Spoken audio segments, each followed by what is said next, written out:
Okay, I'm gonna go ahead and get started. If you're here for the Sustainability Business and Entrepreneurship Lecture Series, you're in the right place. Today we have Tom Strong from the Skokomish Indian tribe with us, and I'll introduce him in a moment. But first, I just want to say a few words about the Celtic and our sponsors. Um, First, I just wanted to point out this is the second lecture in the lecture series. Up next, we have Rachel Beth Egenhofer from University of San Francisco. She's going to be talking about design thinking and sustainable business practices for climate innovation. So definitely check that out. We do these every Friday from 1 to 2 p.m. up until week 9 of the quarter. So I'm Paige. I'm the assistant director of the Celtic, which is the Center for Entrepreneurial Leadership and Transformational Change. We're a public service center here on the Olympia campus. Our offices are in SEM 2E building. We host this lecture series. We have a few certificates related to business and entrepreneurship in the PACE program. We have daytime course offerings and we coordinate internships. So if you're interested in any of that, you can email me directly. My email is up on the screen, but you could also email Celtic@evergreen.edu. I think Tamsin can put those emails in the chat for later. The seventh thing that you didn't know about Celtic, though, is that we're currently still recruiting for our advisory board. So if you're a student, staff, or faculty member at Evergreen and you want to sit on our quarterly advisory, shoot us an email because we have a few seats left.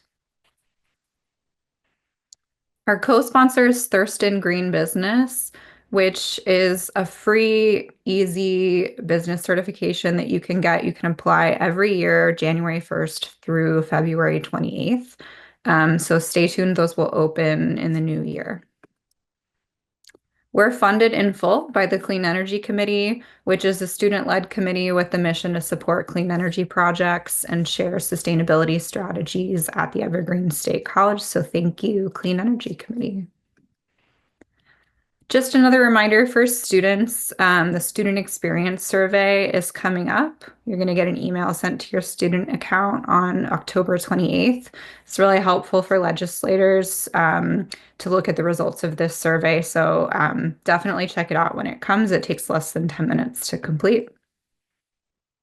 Okay, so today it's my honor to introduce Tom Strong. Tom has served his tribe in various roles for more than 20 years. He's the current CEO and vice chairman for the Skokomish tribe. Prior to taking on the role of CEO, he served as the workforce development manager at the South Puget Intertribal Planning Agency, where he established their workforce development program. He was also the deputy director for the Northwest Indian Fisheries Commission from 2018 to 2021. He resides at Skokomish with his wife Abigail and their two sons, Thomas and Blake. So I'm going to stop sharing my screen and I'll turn it over to you, Tom. Thanks, Paige. Really appreciate the opportunity to be here today. When I got to talk to some folks with Celtic here, both Paige and Tamsin earlier on, and got the opportunity to participate, I felt like I jumped at the opportunity because I always like to share a lot of the things that go on here at Skokomish, but also to share with the broader community a lot of times where we have a lot of overlap or different connections to different concepts that I think aren't always shared outside of our communities. And so I want to take those opportunities to do that when I can. But again, a little bit more about me. My name is Tom Strong, Chief Executive Officer here at Skokomish. Been working for the tribe for a very long time. I've been elected to our tribal council 5 times. So we'll see if that keeps going.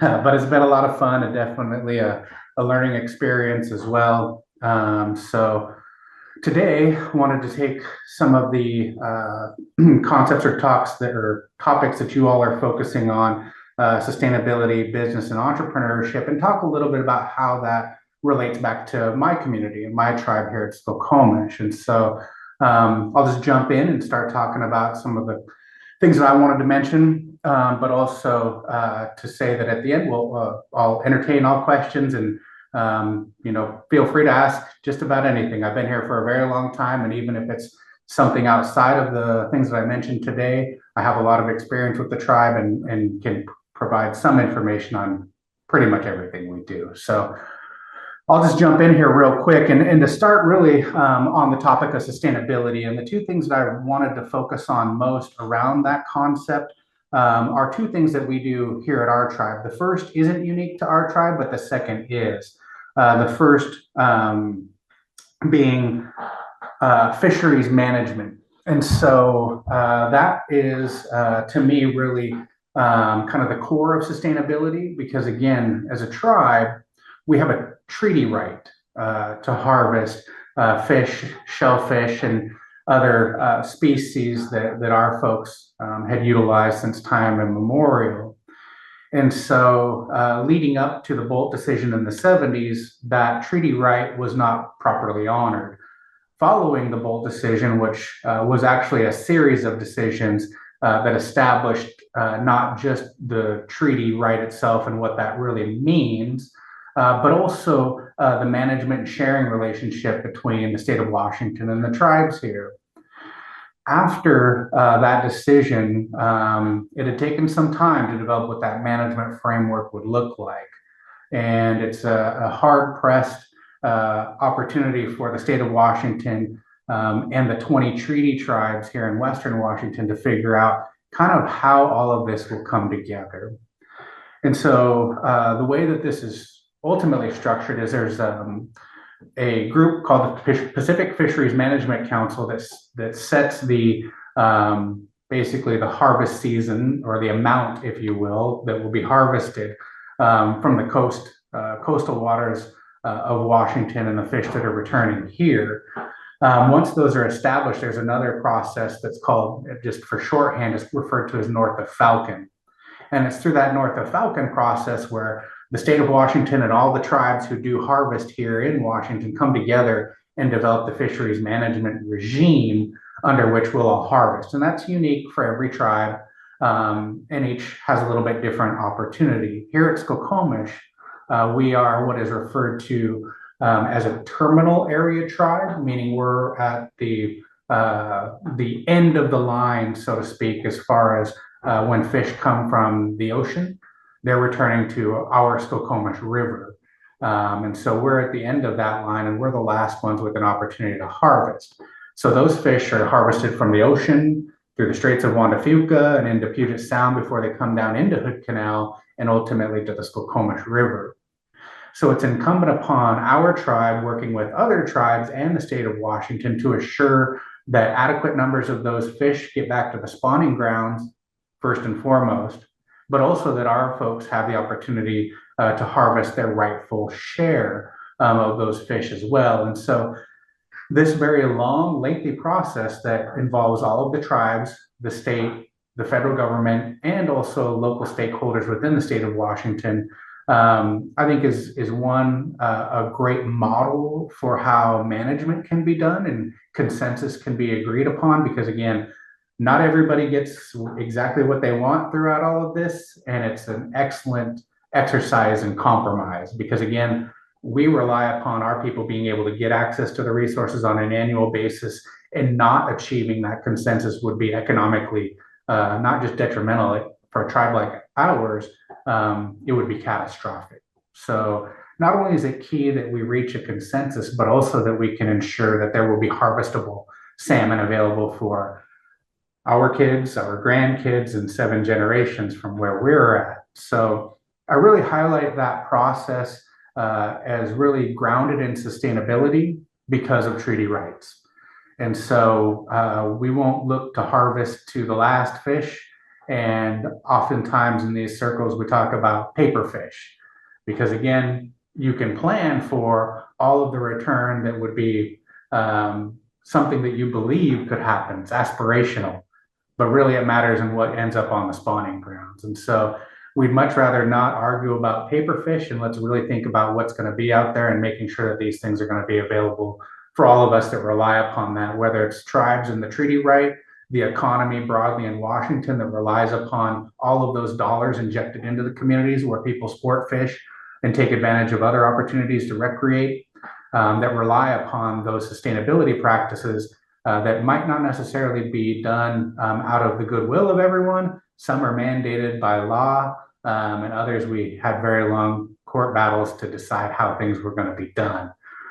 But I do hold up that model and that process as being remarkable, both for the ability to deliver such an economically vital opportunity to this region, but also to get such disparate stakeholders to come to agreements.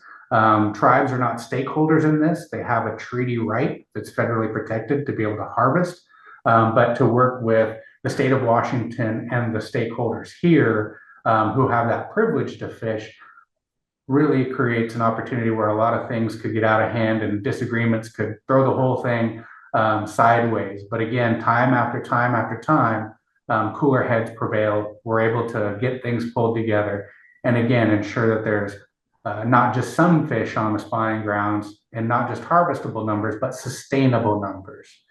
Here in Hood Canal, we actually have one of the first, if eventually, hopefully the first, complete recovery story to be told with the summer chum in Hood Canal. Those summer chum, which are an earlier timed run of the chum salmon that do come into Hood Canal as well, come earlier in the summertime, hence the name summer chum. But they are an ESA listed species. That creates limitations on our ability to harvest and other things that happen in management within the Hood Canal. But we've seen record returns to the Union River in Hood Canal, as well as returns even to the Skokomish River, where we hadn't seen any numbers for a very long time.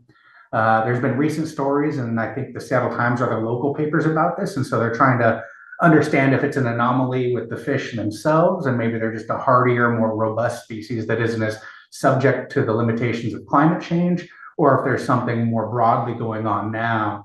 I would say it's actually the culmination of a number of things, that chum salmon are resilient, but also our tribe, along with a lot of other stakeholders and local groups, have put a lot of effort into restoration and recovery.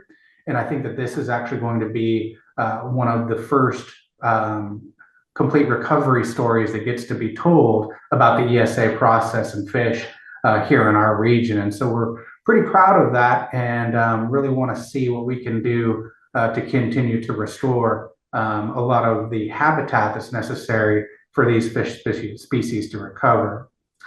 But as a model of sustainability and management, I usually hold that up as a really good existing model for how tribes, the state, and the feds can work together and deliver opportunities for their stakeholders and their members to be able to utilize such an amazing resource that our people here have relied upon since time immemorial. It's that rich option and opportunity for harvesting food that created our extensive, vast cultures and great art that are so renowned from this region here. It's because of those stocks that were really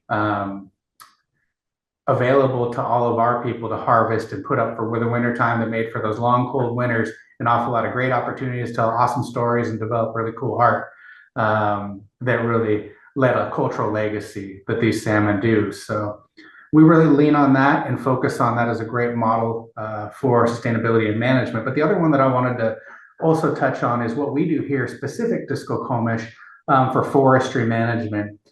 And Skokomish, if you've ever been out here before, although there's a lot of trees around, it's actually not a great timber area. We're not out on the coast in Quinault territory or others that got a lot of old growth and big trees and great ground for growing timber. Here it's a little bit more limited, but what we've started to understand, one is that it creates another opportunity for us. And one, that's to create a premium product. But on the other hand, it's an opportunity for us to demonstrate and project the ethos of the tribe in management in this space. And so here at Skokomish, what we developed was a forestry management plan done in consultation with a local group, Northwest Natural Resources group out of Seattle, NNRG, who developed our plan with the mission and the objective to be able to achieve Forest Stewardship Council certification for our plan. And what that gave us was the opportunity to work towards that certification, with the Forest Stewardship Council being a leader in the space of sustainability in the forest products arena. And so they work in that space to create plans that ensure sustainability for forest practices and that extractive industry. And so why that certification matters for kind of the broader public and for those who are interested in purchasing forest products from responsible harvesters and stewards is that they focus on concepts of responsible sourcing, conservation, and restoration, while also having underpinning objectives of deforestation that will have greater responsibility in ensuring less loss of forest canopy and cover to ensure greater habitat viability. Also, they want to look to change from preservation to conservation, really with things focused on protecting animal species and things that rely upon those habitats. They also want to work towards certifying that there is fair wage and a good working environment for folks who would be harvesting. It's community rights for folks who live in and around the forest communities as well. So those are some of the elements with the Forest Stewardship Council that really resonated with the tribe and really made sense for a certification that we'd be looking for. Again, knowing that we're not going to be huge in the harvesting space, but that we wanted to create a premium product that could create a premium price for our tribe, but also demonstrated what the tribe would like to see as far as the qualities and the different approaches to harvesting that could be done in our region. We've suffered mightily here with the past extractive practices of the timber industry in the region that's really exacerbated the aggradation to the Skokomish River that we rely upon. So we want to do something that's going to be demonstrative of the values that the tribe has, while showing that these things can still be done and you can actually make a profit while also managing in this way. So that's why the certification matters to the tribe, because again, it provides those assurances both to our tribal members as well as to the public stakeholders that we have not just the right environmental, but also the right socioeconomic values that are going to be demonstrated throughout our plan and how we implement that. It also ensures management activity on tribally owned and managed lands is consistent with an internationally recognized standard, so that we're not a standalone in our program trying to achieve different goals or objectives that would be the tribes alone. Instead, we're buying into a broader set of values that we can easily then point to, and it better demonstrates or discusses what the tribe's certification means and what we're trying to achieve with our forestry management plan. Internally, we kind of joke around about the plan itself because it's not really a forestry management plan, it's a habitat plan. And so it's really geared towards getting diversity in the forests, healthy forests, good canopy, good cover, much larger buffers around streams and sensitive areas, things again that we'd like to see integrated into the broader community of forestry management and harvesting.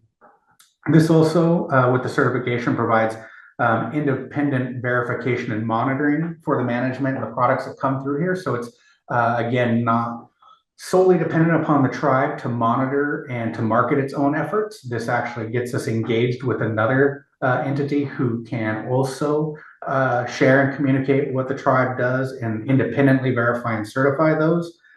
It also does create opportunities, again, for kind of that premium product and premium price for us to use that certification as a measure of branding.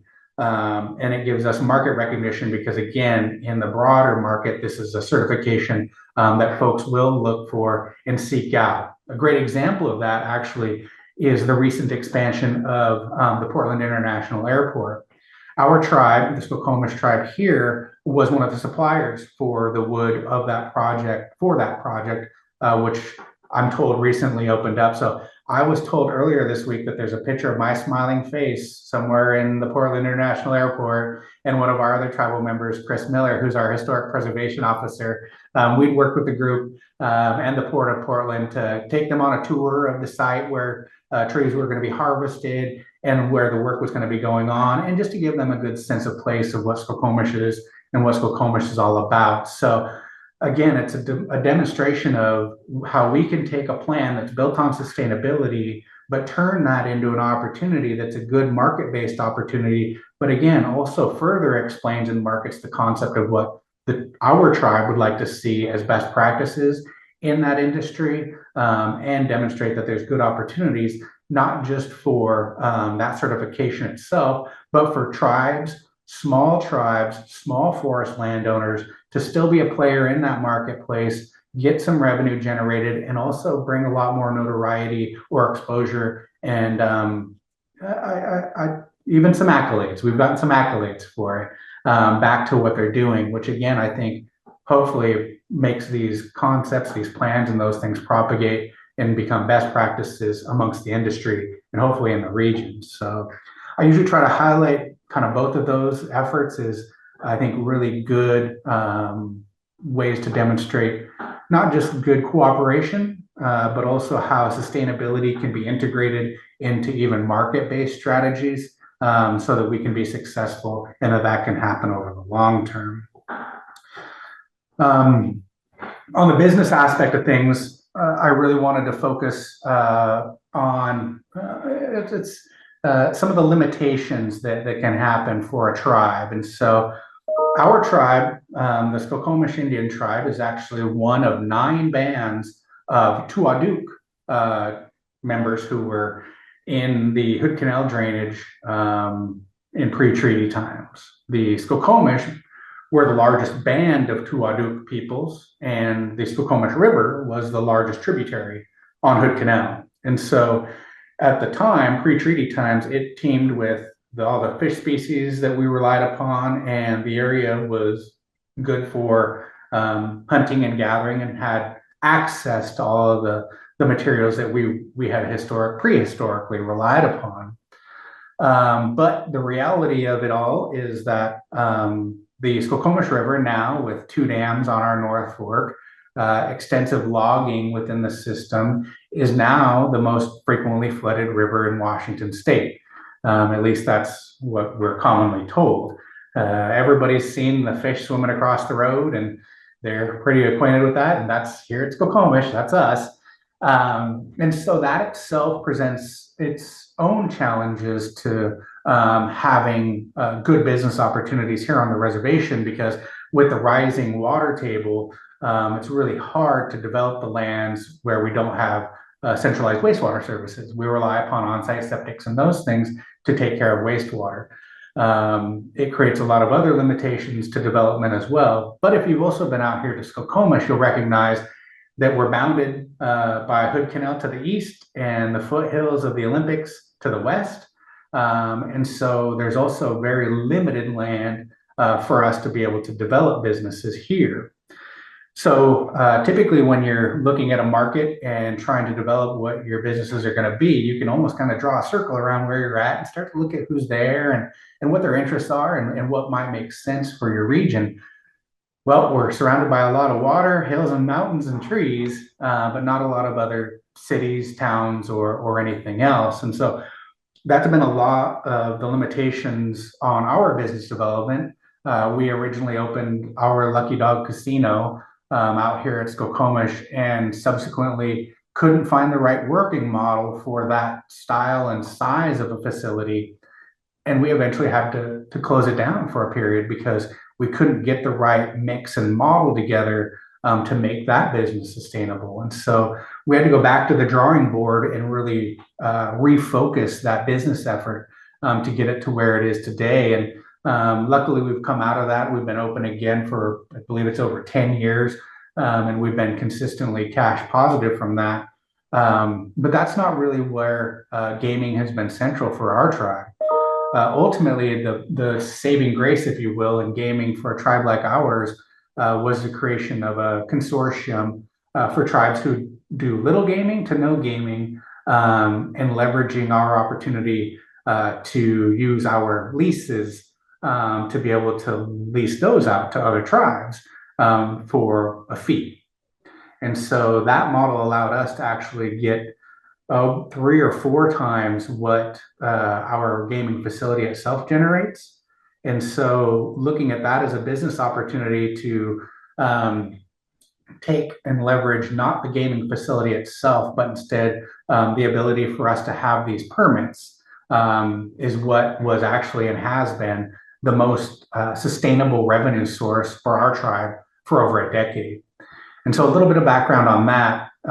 For gaming here in Washington State, each tribe has to have a compact with the state of Washington. Because although federally tribes can game, that's only allowed in states where gaming is otherwise allowed. And so we all negotiate with the state of Washington independently for our own gaming compacts. But there are broader strokes about the gaming industry here in Washington that we all agree to. And so there is a limit on the number of leases. They're not machines. It's not a physical machine. It's actually the permit that you have to have the machine.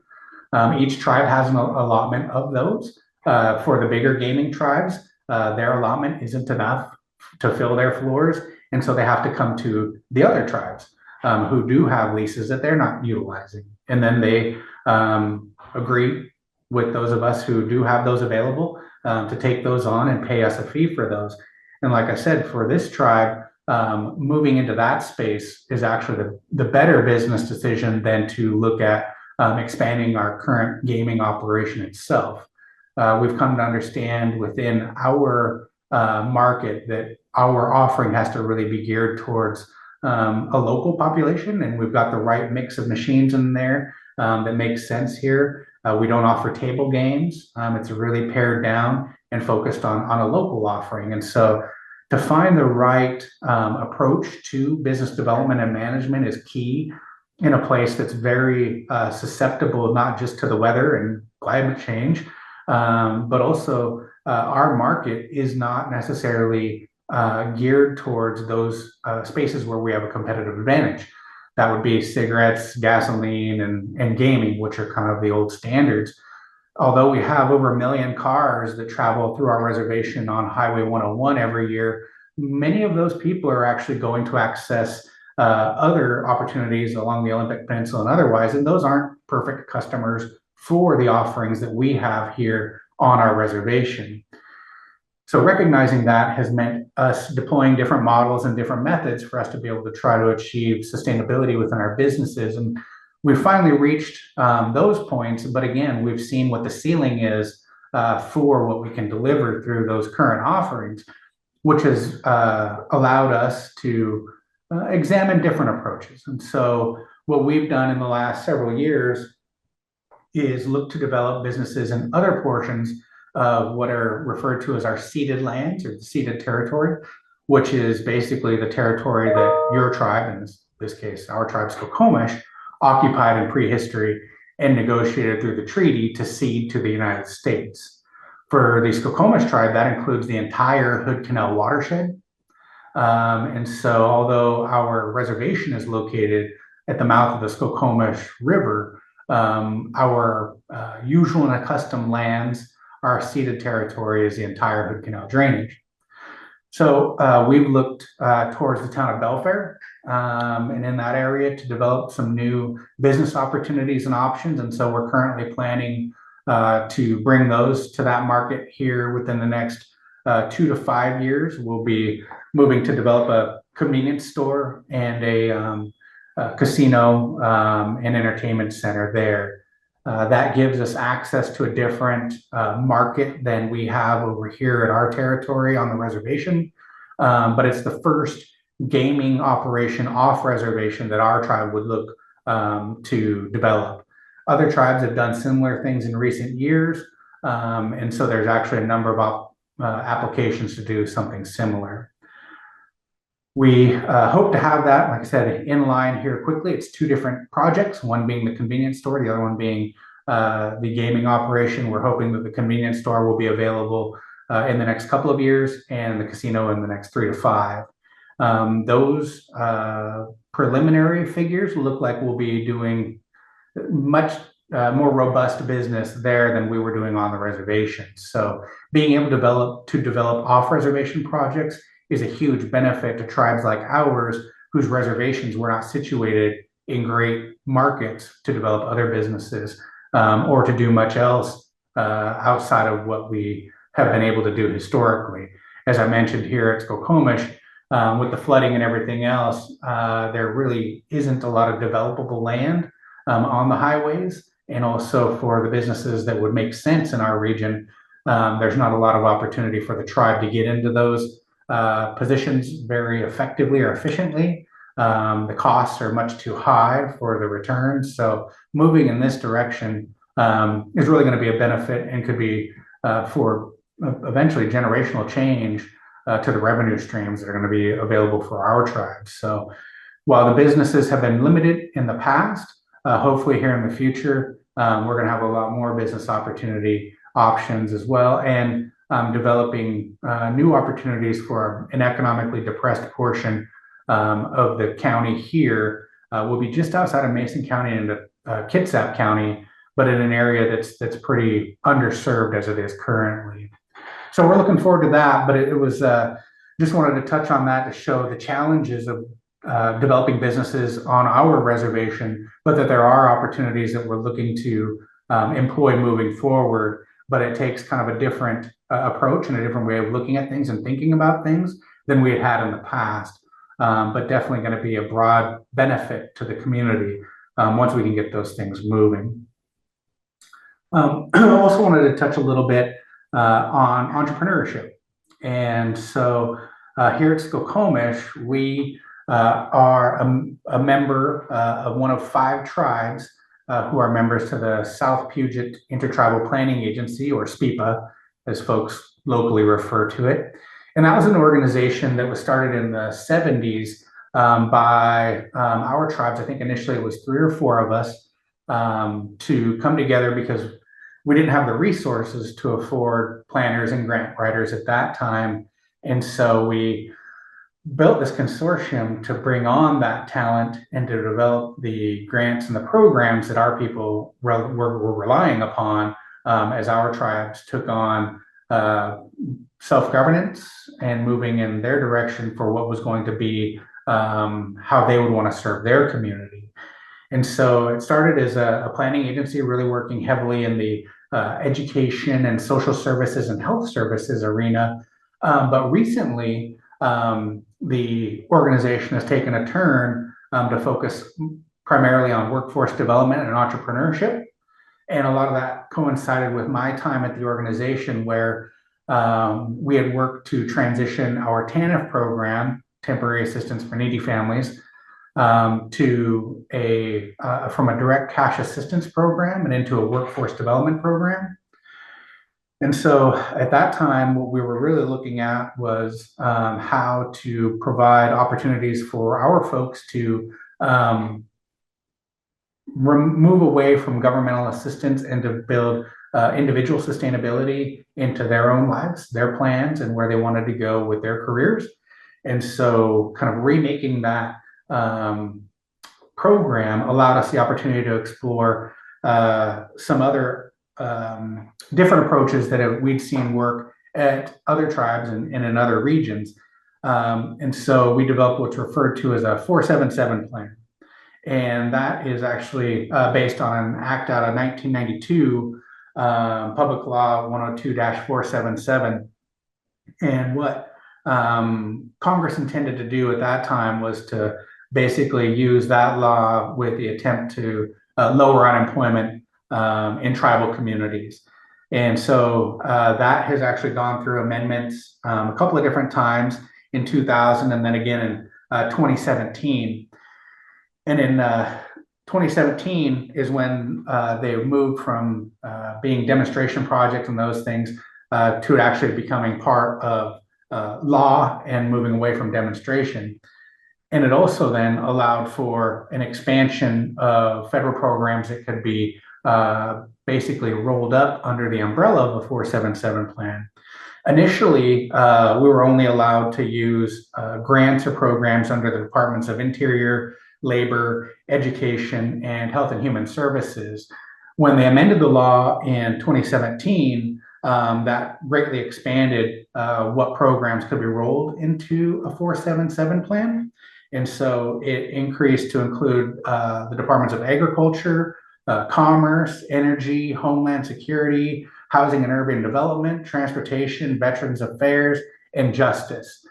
And so at SPIPA, we've looked at how we can bring in other grant resources under that 477 plan to increase opportunities for our folks to seek self-sufficiency.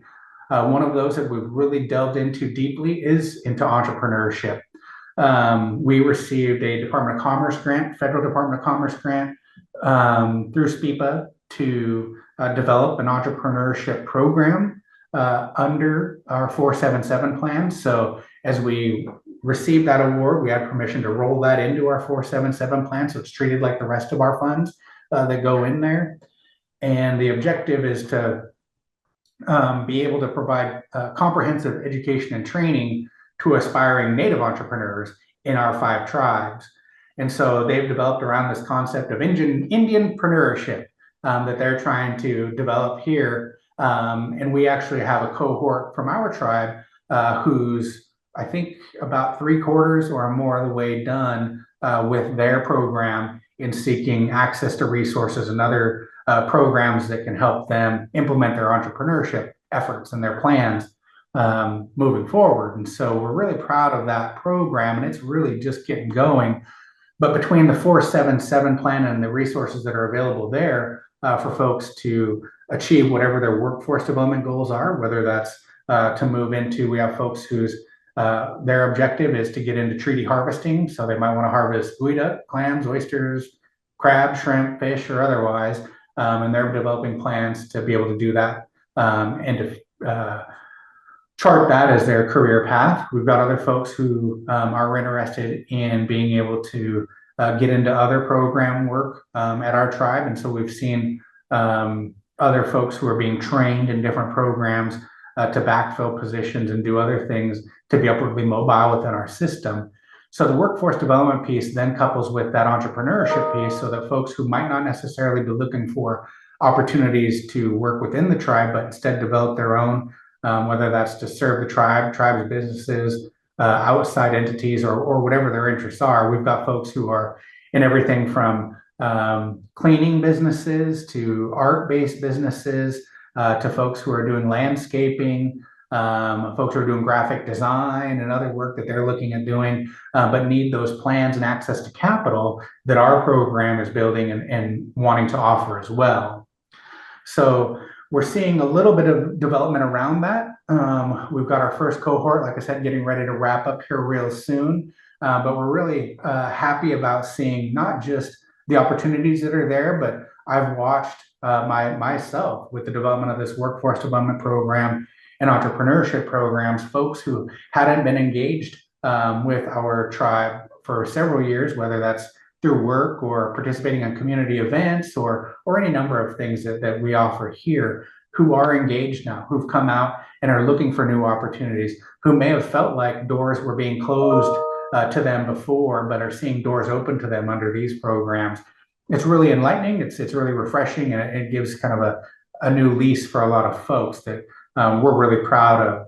But again, that's entrepreneurship here in a new kind of approach to it, because again, entrepreneurship is something that our folks have been involved with kind of since the beginning. So whether it was our people out harvesting salmon and hustling to sell those on roadside sales, or having to package them up and send them off to restaurants or otherwise, our folks have always been interested in finding a way to get themselves, not just to market, but give themselves the best opportunity to be prosperous. And so they've been very successful for that over a number of years. My own family, that's the background that we have. My dad and my brother are still commercial fishermen. It's what I did growing up until I came to work for the tribe. Never thought I was going to work inside. Was always wanted to be outdoors, but here I am inside. And it's rainy and cold out there right now, so I'm kind of glad I chose what I did. But nonetheless, it's something that I think the entrepreneurship spirit has been with our people forever. We're trying to find new programmatic modes and models that will allow them to develop their paths. And real sovereignty is choice. And if we can get choices for our people and they have that agency, then they are sovereign. And if they can be sovereign, the sovereignty of our tribe is going to only be stronger. So looking to develop those human resources and that human capital as well. But kind of in summary is that our tribe has worked a lot in sustainability, business, and entrepreneurship. They're kind of three tenets to a lot of things of what we do here. Sustainability is always front of mind. Anybody who's ever been around a tribal community or worked around us for just about anything understands our concept of 7 generations. And so we're always looking from understanding where we came from to know where we're supposed to be going. And that's something that we hold near and dear to what we do. It is how we chart our path forward, and we hope that that's a message that's carried through with everything that we do. Business is something that we haven't had a lot of independent success at here at our tribe, but we've seen some sustainability in looking at how we've composed our businesses, put together our businesses, and look to operate our businesses to where not only are they sustainable economically, but their impact on our broader environment is reduced by different things that we do, whether that's the recycling program that we have for our tribe, or any number of measures that we utilize to help mitigate the impact that our businesses do have on the broader community. And entrepreneurship is something, again, like I said, that our people, I think, have inherently, whether that's through how they market and sell their products, whether that's fish that they harvest or art and other things that they develop on their own and create and make for sale. And looking forward to how our tribe continues to move in these spaces and push our people and our tribe forward. So really appreciate the time and the opportunity to talk to everyone and talk a little bit more about Skokomish. I like to tell everyone that I almost enjoy nothing more in life than to talk more about what we do here and about our tribe. We're a small tribe located out here in the Boone Toolies, I think to a lot of folks, but to us, we were created in the most beautiful place on the world. So like to talk about that, really enjoy it. Again, thank you to everybody for their time. And yeah, if we can maybe roll over to questions even. Not listening to my parents. my mom was a tribal manager at our tribe. She's been a council member, a chairwoman. I have the privilege to serve with her as well. My dad is a commercial fisherman. He'd been a member of our fisheries committee for a very long time. And so I grew up watching leadership from my own house. I didn't realize it at that time. I just kind of thought that's what you did, you know?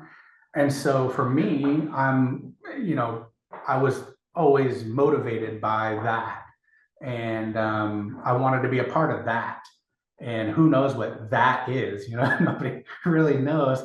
And so I just kind of jumped in. And so it was always my mission from when I was a young child.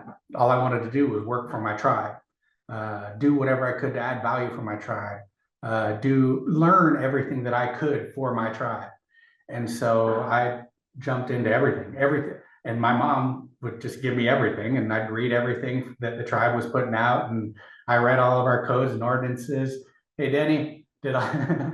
And so I learned from guys like Denny right there. You know, I got the privilege to serve with him on our tribal council. You better say hi, Denny. And, learning from our elders, just like that, a great example, Denny was, he overseen the higher Upward Bound program when it was operated through Evergreen State College. And I got the opportunity to go there. And it was my first exposure to the campus of Evergreen. And being able to participate that as an incoming freshman in high school was a eye-opening experience. We were, exposed to folks from different places than we were, different cultures and backgrounds. And, I was there with a couple of friends. So coming from, the small Skoke res and being in the big city of Olympia it was a big deal at the time, and getting that kind of exposure is what's really key to our youth, and to our folks here. And that was a hugely valuable experience to me, and was pretty seminal in getting me to where I'm at, because it exposed me to education in a different way. I was always told you're going to college, but neither one of my parents went to college. They were both dropouts. My mom had to go back and get her degree while I was starting college. My dad never did, but he's does pretty well. So getting that kind of exposure lets you know that those things are attainable, but it also breaks down a lot of those barriers and the fear that comes from living in a little fishbowl out here at Skokomish to being anywhere else. And it's those experiences that my tribe, I've been blessed by them to be elected to serve and do the things that I do here. But it's all of those things. I came in and started this kind of journey when I was 20 years old. It was the first time that I was elected to our tribal council, the youngest that's ever been elected to date. And I've been doing it pretty much ever since. And so it's a lot of on-the-job training. I made a lot of mistakes, learned a lot of lessons the hard way. But it's not having I've never been backward or afraid of an opportunity, just like what finds me here today. And so it's kind of that, I think, maybe curious or inquisitive nature that kind of put me here, but also that determination that says I was working for my tribe, whether people liked it or not. And so, like I said, my parents always said, just get your education, go do something else. You can come back anytime. And it's like, as a youth, you think that you never think about the future. There is no future. It's all today. And that's kind of what ended up getting me here was those things. But I mean, like I said, I grew up doing everything else. Everybody, I was fishing. Throughout high school, I was determined I was going to be a marine biologist because I wanted to work outside, but still wanted to help the tribe. And I love fish and love the water, love the outdoors. But here I am. I'm an administrator sitting in an office, even when it's nice outside. So it was a lot of meandering, but the overall objective was to get to the tribe, and my path didn't matter to me quite as much as making sure that it ended up here, and it has. I'm fortunate for that, and like I said, I'm blessed to have been given so many opportunities by my tribe. But yeah, it's showing up and being there and participating, and that's yeah. I mean, I'm still amazed. I feel like I woke up here yesterday. And I've been doing it for 25 years. It's terrible. Not to put too fine of a point on it, I guess, right? No, I mean, what I'll say is that it means something different to just about every tribe, but it also means something different about every state and federal agency too. But I'll say that it's necessary, and it's a process, and the processes are going to be different in different places. The expectations are going to be different in different places. But the fact that it's mandated is what's key. And so it gives us a seat at the table.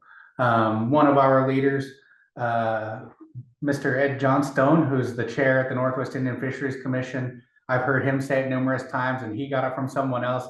But it's a great line. It says, because if you're not at the table, you're on the menu, and so that's really what's key for tribes, is to make sure that we have that seat at the table and that we can influence the outcomes. So I contend that outcomes that are good for tribes are outcomes that are good for everybody. And so being able to bring those forward, those concerns, and see changes because of it is really important. The terrible part is that, one, you got folks who might not be interested in it and don't really want to do it. They just want to check the box that says they did it, all of those kinds of things. And that is an affront to what the requirement is. And so the challenge, one of the main challenges from the tribes side, or tribes in general, I'd say, is that there is no standard. And while it's a benefit for tribes to be able to develop their own standard, it means that I have to go through and explain my standards to every single state agency, and then every single federal agency, educate them on that, bring them up to speed on it, and then go through consultation. So we got to educate to provide consultation. And again, tribes are always in this position where we got to work harder to get access and get equity in just about anything. We understand that. Doesn't make it any easier to digest, but that's the reality of it. So yeah, consultation in a word, terrible, but also great. It's required, which is the great thing, and we'll get better at it. And I hope that the agencies required to consult with tribes take those things to heart, that they're honest brokers and they come forward with good intent and goodwill, and we'll always get there. We always do. It can be painful, but it's required and necessary. So I'm very happy that it's required in the context that it is. But the practice of consultation really needs to be examined, expanded, and better understood. Consultation is a process. Consultation isn't asking a question. So it's really key that agencies start to understand that at the conceptual level. But yeah, so I'm glad that it's required, but man, is it a challenge. So I hope that helps. um, it's going to sound bad when I say it, but this is the reality of it is we haven't had the same challenges. I don't believe that a lot of other tribes who are in better markets would have. And so oftentimes tribes will refer to I-5 tribes as kind of, the catch-all for the bigger gaming tribes. Mm-hmm. And so here at Skokomish, we haven't had kind of any huge economic changes in how things operate here. It's always been paycheck to paycheck or hand to mouth, so to speak, And so the benefit, I believe, is that it allows us to develop our businesses with sustainability in mind, with culture in mind, and with the tribe in mind, because we've found that those are actually the pieces that are going to drive us, not location, not these other things that would give us access to large markets and a huge influx of revenue all at once. So really understanding that the strength of this tribe is its culture, is its heritage, and is all of those things that drive it, really, I think, has allowed us to keep those things in line. And so it sounds terrible in that having low expectations for business success as being a pathway to success. But really, I think that that's one of the strengths here at Skokomish is that everybody knows that everything that we build from the ground up, one brick at a time, and that it's going to take a while for us to get there. There's been no kind of one fell swoop, one thing, anything. Everything's been hard fought, hard won, and been hard work.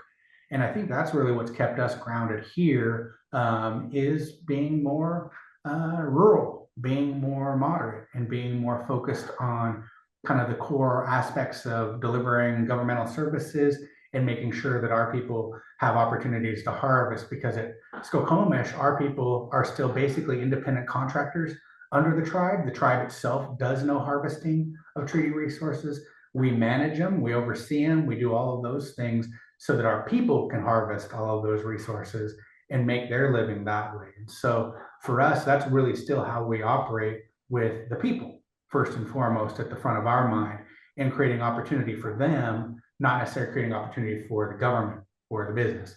It's always people at the front of Skokomish. It's always the members at the front of Skokomish. It's always our elders at the front of Skokomish. It's always our youth at the front of Skokomish. And so that's really been we've never deterred from that, because we've never really had the opportunity. So things might change again with the development in Belfair, but again, I think our tribe is so well rounded that it's something that will just be inherent.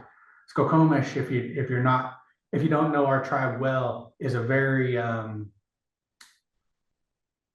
very steeped in our culture and our heritage. We have cultural leaders here who are sought out by members of other tribes and by other tribes themselves for their leadership in that arena. And so it's something that, again, I think our ancestors keep us here, and our ancestors keep us grounded and keep us present for what we need to be doing here for our people. So I have great confidence in our tribe to stay that way. But it's what I'll be telling my kids and my grandkids is don't go change it. Keep it the same, keep the focus that we have, because where we're centered and where we're grounded is where we're supposed to be. And keep that really at the front of your mind. It's who you serve. That's what needs to be the purpose. It's the people.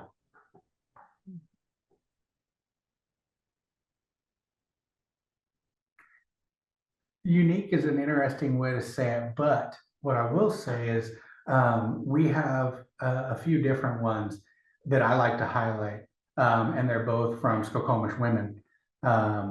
We have a young woman, her name's Rayanne Ald, and she had worked in coffee stands here in the area, but wanted to bring that because she had customers from out here and wanted to bring that here to our community. And so she started a mobile coffee delivery business. She'll call her up and bring your breakfast and coffee and everything else right to the workplace, right to your house, whatever else. And she's looking to expand that into a cart or a truck or something along those lines. So she's in the stages of building that business up. But at all of our tournaments, our general body meetings, and all those things, she's there selling coffee and doing her thing. And it's just awesome to see young Native women doing that work and getting their business plans up and going and those things. And the other one, similarly, her name's Trisha Longshore, and she's working on getting a food truck up and going. But she has a significant other, I think, that is has a might be Hispanic, but is bringing a lot of their foods into our community on a food truck. And so it's really cool to have the mashup of the two cultures in a what is now a ubiquitous technology, the food truck, being delivered into a community like ours with an opportunity for it to go into other communities. It's a really cool thing where I look at those as being food based, but at the same time, they're young female members working in our community, trying to bring new opportunities or options here. Additionally, though, we've had a few different ones as well. And a lot of them are art based. We got a lot of really great artists in our tribe who've built these businesses around the art and the things that they do. And it ends up leading to a lot of other very interesting endeavors that they take on or different projects too.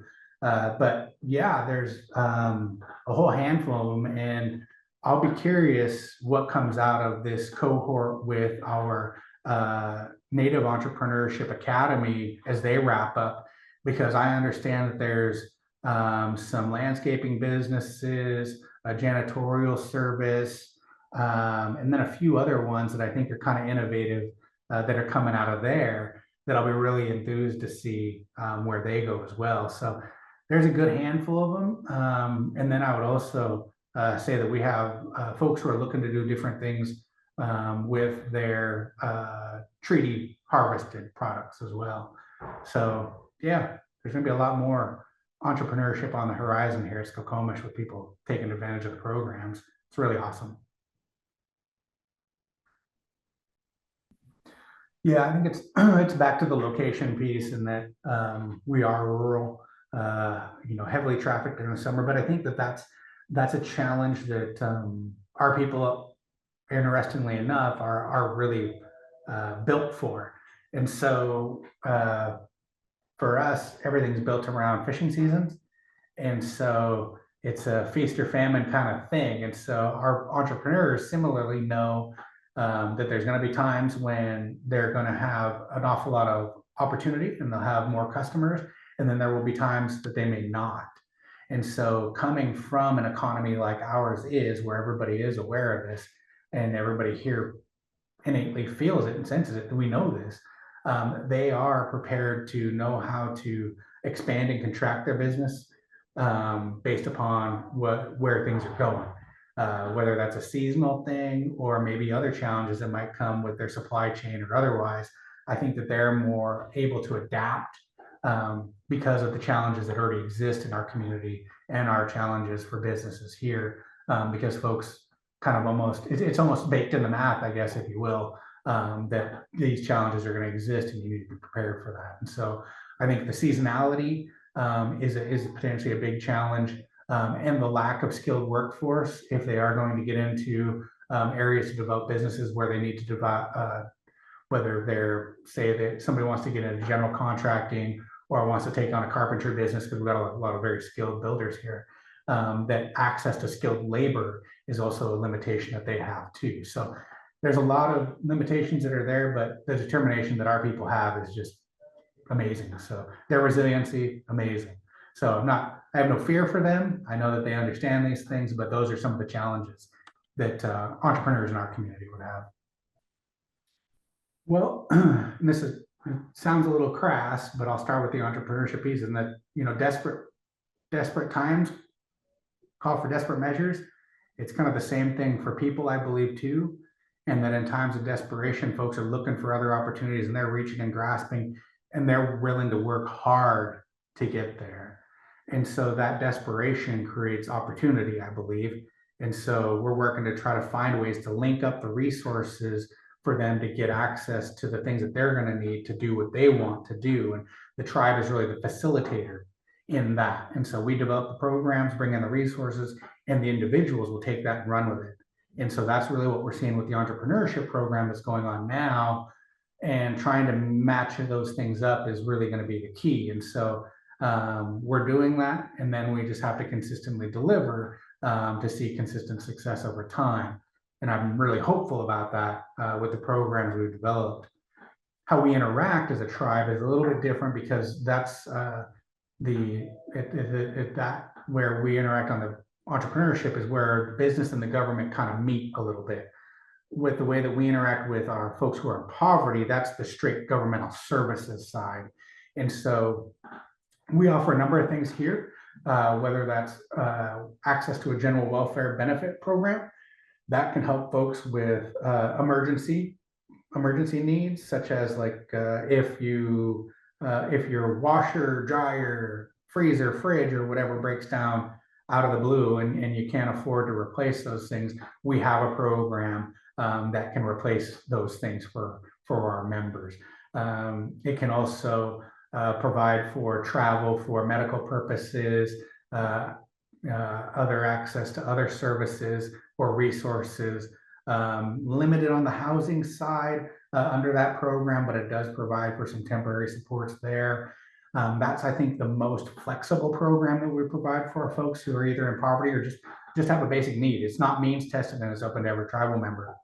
Additionally, we have programs under many of our departments, and I'll take an example as housing, and we utilize HUD funds, urban development funds, to fund that program. And under that, we can allocate those monies into a number of different pots under our Indian housing plan. Under that, we can put aside a certain amount or percentage of our funds to meet needs of our most low income to no income folks. And that could be for any number of reasons, whether it's disability or whatever else that makes it so that folks won't have access necessarily. So we can carve out portions of our programs to serve folks who are either very low income, in poverty, have disabilities, or are elderly, or otherwise those kinds of things as well. So it's that flexibility and the sovereignty that allow us to adapt and change our programs to meet the needs of our folks. And oftentimes that's meeting the needs of our people in poverty or who are struggling. So there's a number of different things we can do, whether it's direct cash supports that we can provide to folks or other program resources that we can make available as well. So that's what we try to do. Are we 100% effective? Of course not, but we do try to offer as comprehensive of supports as we can, with the idea being to get folks up and going to work towards sustainability themselves. But yeah, it's a handful of things. And even through our family services, we offer food vouchers through different programs and things like that. We also have other programs in addition to general welfare that'll pay for electricity, light bills, and those kinds of things. And then we also plug into other programs and resources outside. So we're recently undertaking a project to do weatherization for our elders with money that is coming to the tribe under the Climate Commitment Act through the state of Washington that the tribe accessed. In addition to those funds, we actually developed a partnership with Habitat for Humanity, who's working with many of our elders to install new ramps and different things to make it easier for them to access their homes. And so additionally, we work on partnerships and community partnerships to develop those relationships so that if there's programs that meet the needs of many of our folks, many of them being either in poverty or close to it, that can access things that the tribe can't provide, but partners might be able to as well. So it's through direct governmental services, programs, and partnerships that we help or try to help meet the needs of our folks who are struggling with poverty.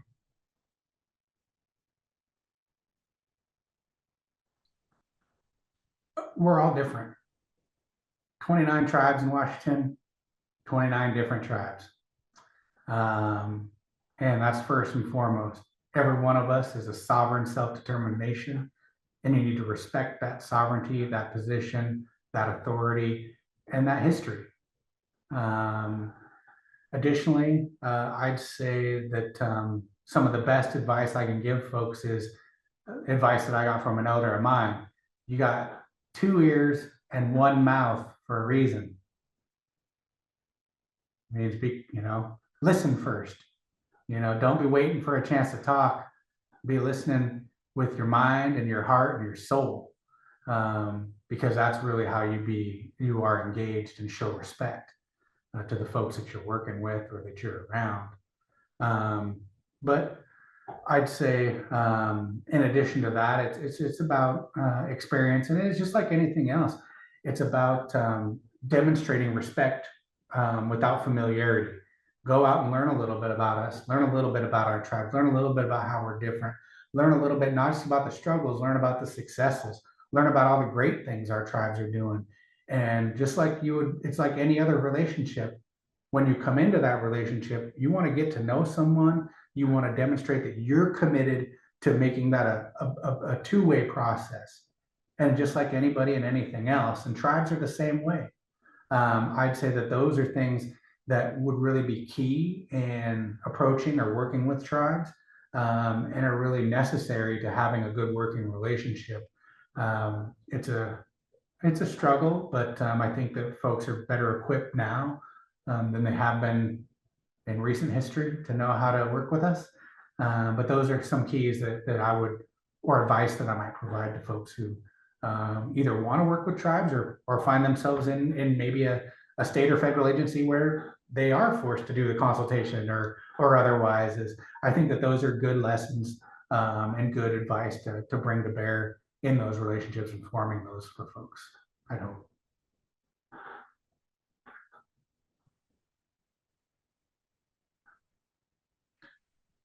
Ours is better. Just teasing. No, I think the way to kind of look at things maybe is the just differences in kind of approaches that are really, I think, mostly based upon where you're at and your location.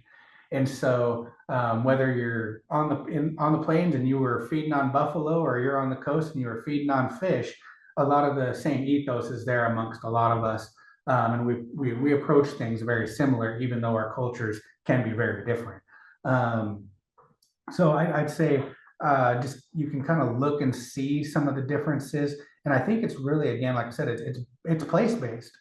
And so each tribe is really reflective of where they were made. In our understanding, in our mythology, again, we were created here. We were brought here by our creator, and then the changer came and breathed life into everything, made it be, brought it to be. And so each tribe has their own mythology, their own culture, their own stories, and all there's a lot of similarities. There's going to be some differences too. And so I'd say that really to look at them, know where they come from, and a lot of what you'll see what they do reflects where they come from.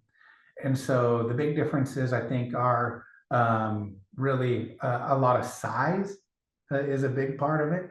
A lot of those plains tribes, and as you move to the interior, there are some very, very large tribes in comparison to us.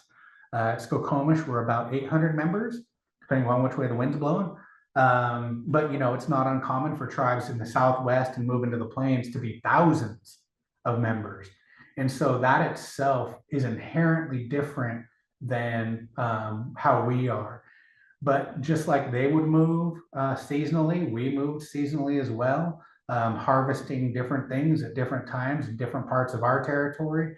So although our territories look different, we might look different as tribes and those things, a lot of the practices are still similar. We're all moving around. We're all going to where the best resources are. We're all going to the places where our people are buried, and we're all going to the places where we know in our soul we're supposed to be. And so there's definitely a lot of distinctions that you can see between the art and the material culture of tribes. But again, I think we have a lot more in common than we have differences. But again, I'd say for all the 500 nations that are out there, every single one of us is different. But you get us in a room and we can all get along too. So we all speak this, that's wrong. I can't say we all speak the same language. We literally don't, but you get what I mean. And so, yeah, for as many differences as there are, there's a lot of similarities too. But I'd say really the differences are built around what we ate. And so a lot of that is reflected in our culture, in our art, and those things. When you look at Skokomish art, for instance, you'll see the materials that we use to make our baskets and those things reflected in the art. You see specifically for Skokomish different iconography that reflects the dogs that we utilize for different purposes in our tribe. That's pretty unique to us. We're really well known and renowned for our basketry here at Skokomish. My great great grandmother, Louisa Pulsifer, was a master basket weaver, weaved until her dying day. Still, she was blind from what I understand, and still knew how to bring these stitches together and designs together. And they do those things, but they do it differently out on the plains. And what they use is different than what we do out here. And so you'll see their art and those things reflecting the things that they utilized, which is different than what we would do. So those would be, I think, some of maybe the key differences, but always looking at what we're doing is reflective of the place that we're at and where we were created, where we're from.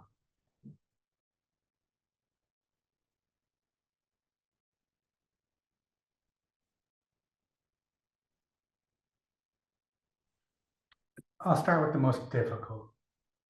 And it started with the first time I was even elected to leadership in my tribe, is that you, and again, maybe it's youthful naivete, I believe, but when I started out in this, we talk about having youth involved in these things. And I didn't see myself as a youth at 20 years old, but now being in my mid 40s and reflecting, I'm like, no, I was still a kid yet. I really thought that there'd be a lot of resources that would be available to me from elders and those that I looked up to. And that never really materialized in my experience. And so a lot of the challenges that I've dealt with and confronted, those have been done on my own. And I've had to find out for myself. And I think that's been kind of one of the biggest challenges is trying to develop resources. And really, that's where I find myself now. And so that is then also the most fulfilling piece, is that I can be the resource that I wanted to have available. I can be those things to leaders who are coming up behind me. I tell all the younger ones, I'm just holding the place open. I can't wait till I can toss you the keys and, sit back and watch them all work, and so that's really what I'm working towards. I'm hoping that, my sons and my grandkids and everything else that comes after don't have to deal with the same problems that I dealt with, don't have the same challenges that I had. But yeah, I'd say that was kind of the biggest challenge was I really thought that, I didn't think that it was going to be easy by any stretch or anything like that. But I really anticipated there being more support, I guess, if you will, available for someone that was seeking leadership and I was trying to do what I believed I was supposed to be doing and what we're all supposed to be doing. And I expected there to be resources available to help continue to move that forward. And they weren't really there, and it was disappointing on one hand. And it was a huge challenge because there are no books for this. There are no, I did undergrad at Evergreen and I got an MBA at St. Martin's. And I can tell you, there was never a tribal sovereignty 101, and there was never a how do you work with NOAA and get fisheries regulations adopted 102. None of that exists. So I had to learn it all here on the job. And so, yeah, as I move through my career and hopefully, looking at where this ends for me eventually, is developing not myself necessarily as a resource, because nothing should ever be tied to one individual. You got to create the system that can learn, the system that can adapt. It's a system that can grow, the system that can move forward, do all those things. So I'm really hoping that that's what I'm doing. It's what I'm trying to do. And that's the most fulfilling part, is knowing that there's a legacy to all of this, that there's a history to all of this, and that I get to be a part of that. My people elect me to be a part of that. My tribal councils hired me to be a part of that. My kids are here; they're going to be a part of that, and that is the most fulfilling thing I think that you could ever have. Because as I've watched when I was growing up, I watched a lot of my friends, because I grew up out, I had a lot of friends outside the community and non-tribal friends, and watched them struggle with finding their own identity, figuring out how to ground themselves and who they are and what they're going to be moving forward. And that was never a question for me. And I don't know that it is a question for a lot of natives. We just, and you feel it. You are connected, you are grounded, and those things are inherent. It's in the DNA. We're created where we're at. We're fed by where we're at, literally and figuratively. And so to be a part of that 15,000 years of history, of being a part of who we are, where we were created, doing great things to build a great tribe, a great opportunity, and a great future for all of our people. You can't get more fulfilling than that, I don't think. And, um, there's, I'd do it for free, and I have. So there's challenges in looking at where things started, but man, I see nothing but a bright future for our tribe, and I'm very happy to be a part of that. And so, you know, the most disappointing or challenging piece can become hopefully the best piece too.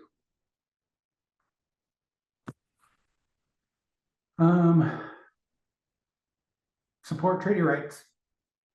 That's what I'll say at first. And that's my shameless tribal plug, is support treaty rights. I believe that treaty rights are the reason that there's harvestable numbers of salmon still returning to Washington waters that we all get to enjoy. And tribes undertake a huge amount of habitat restoration work. We undertake a huge amount of the hatchery work necessary to supplement fisheries here that are available to everybody in Washington. So I'd say supporting treaty rights is a huge part of that. But there's other things too, like I've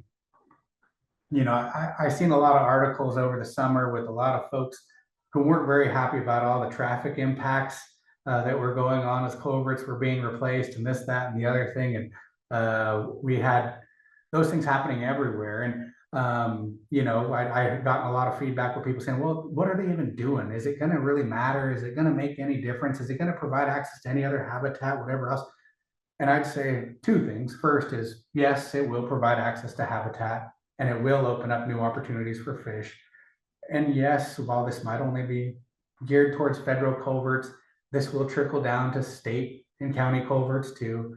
It will bring more fish back to the waters here. But also think of all the jobs that were created by that work, that were Davis-Bacon or prevailing wage federal jobs, and how much money that injected into our economy. That's because tribes beat the state of Washington about the culverts. And just like we have 9 other times at the Supreme Court, sued Washington successfully because of the impacts that they have to fisheries. So supporting treaty rights, it got a lot of high-paying jobs implemented over the summer. It's going to get access to more habitat for fish to spawn, and it's going to lead to greater fish returns in the long run. Those are things that created pain this summer for some people, but the outcome and the benefit is going to be huge and into the future. In addition to that, though, it's leaning on county governments and their land use practices.